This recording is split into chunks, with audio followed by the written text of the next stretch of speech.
In this video, I'll explain why the government owes you money and how to use the new IEEPA refund portal. And by the end of this video, you'll learn exactly how to claim your share of $166 billion in illegally collected tariffs, who qualifies, and the costly mistake that will lock you out of every penny when you file the wrong way.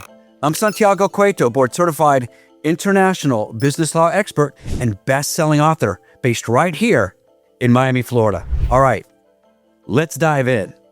For the last 2 decades, I've guided importers, manufacturers, and global businesses through exactly this kind of trade shakeup, and what just happened is historic. Here's what most importers don't realize. The federal government is sitting on roughly $166 billion that belongs to American businesses. I call this event the Great Tariff Clawback. The window to grab your share just opened, and it closes faster than you think. On February 20th, 2026, the Supreme Court handed down a 6-3 decision in Learning Resources versus Trump. The court ruled that the president never had the authority to impose tariffs under the International Emergency Economic Powers Act. Those tariffs got collected anyway. Billions flowed out of American companies and into the Treasury. Now, the law requires the government to give that money back. But you're probably thinking, great, so the check is in the mail, right?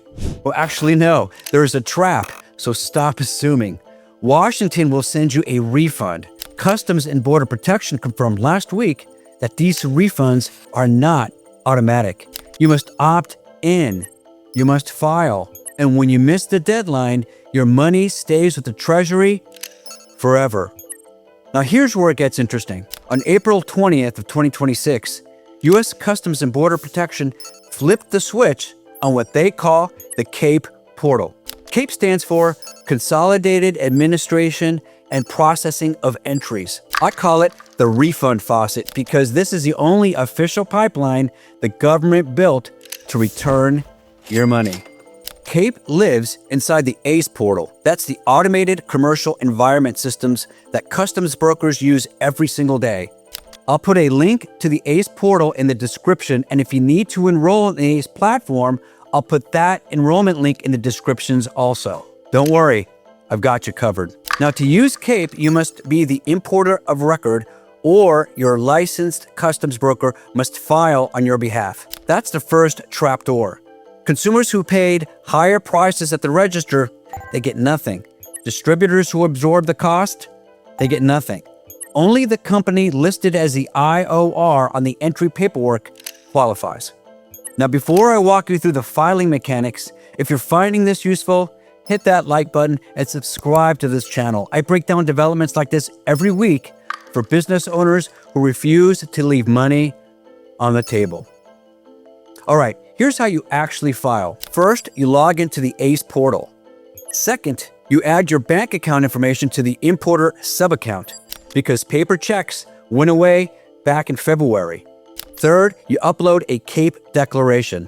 I'll put a link to the CAPE declaration template in the descriptions as well. That's a simple CSV file listing every entry where IEPA duties were paid. Each declaration holds up to 9,999 entries. There's plenty of room for you.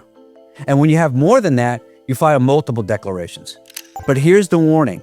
Phase 1 is narrow. I mean, really narrow. Only 2 categories of entries qualify right now. Those are unliquidated entries, meaning duties that haven't been finalized yet, and entries liquidated within the past 80 days, which means the window from January 30th to April 19th of 2026. When your entry was finalized 90 days ago, you're locked out of phase 1, and every day you'll wait. Now that 80-day rule is what I call the silent shredder. Every day you wait, another day of eligible refunds slides past the cutoff and vanishes. The reason why timing matters this much is simple. Customs won't send reminders. The burden falls entirely on you. And here's the part that surprises most of my clients. Even when you qualify, your filings get rejected when your paperwork is messy.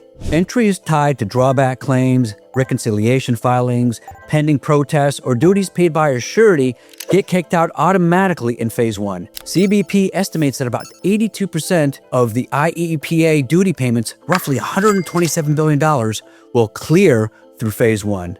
The rest waits. So here's what you do this week.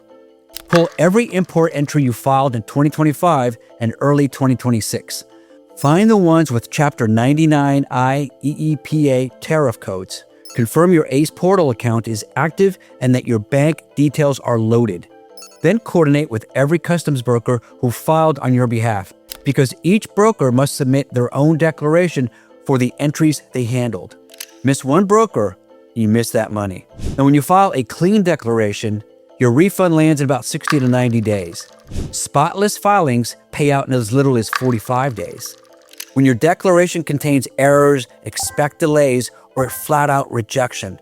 The Great Tariff Clawback is the largest refund event American importers have ever seen. Don't leave your share with the Treasury. Now, if this video helped you understand what's at stake, hit that like button and share it with any business owner who imports goods, and subscribe so you catch Phase 2 the moment it drops. I'm Santiago Cueto, your Florida business attorney. Be sure to watch more of my videos right here.